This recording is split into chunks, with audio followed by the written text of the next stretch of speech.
તો સપ્તાહની શરૂઆતમાં શેર બજારમાં પણ ઉછાળો જોવા મળ્યો છે।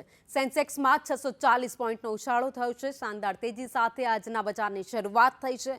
ભારત અમેરિકાની વાટાઘાટો પહેલા બજારમાં તેજી જોવા મળી છે। નિફ્ટી ફરી એકવાર 24,000ને પાર પહોંચી ગયું છે, એટલે કે આજથી સપ્તાહની શરૂઆત થઈ છે। સોમવારનો દિવસ શેર બજારમાં સારા ઉછાળા સાથે આજના બજારની શરૂઆત થઈ છે। સેન્સેક્સમાં 640 પોઈન્ટ, જ્યારે નિફ્ટી ફરી એકવાર 24,000ને પાર થઈ ગયો છે। અમેરિકાએ ટેરિફ વોર જ્યારથી શરૂ કર્યું ત્યારથી બજારોમાં ઉપર નીચે જોવા મળી રહ્યું છે। જો કે ભારત અમેરિકાની વાટાઘાટો પહેલા આજે બજારોમાં તેજી જોવા મળી છે। અમેરિકાના ઉપરાષ્ટ્રપતિ ભારતની મુલાકાતે છે અને સાથે જ વાત પ્રધાનમંત્રી નરેન્દ્ર મોદી સાથે કરવાના છે। ચર્ચાઓ પણ થશે। એ ચર્ચામાં મહત્વનો મુદ્દો ટેરિફ રહેવાનો છે, જે અંગે મહત્વનો નિર્ણય પણ કદાચ લેવાઈ શકે છે। તો જે તે નિર્ણય લેવાય, ચર્ચાઓ થાય તે પહેલા જ બજારમાં શાનદાર તેજી અત્યારે જોવા મળી રહી છે। સપ્તાહની શરૂઆતમાં શેર બજારમાં મોટો ઉછાળો દેખાયો।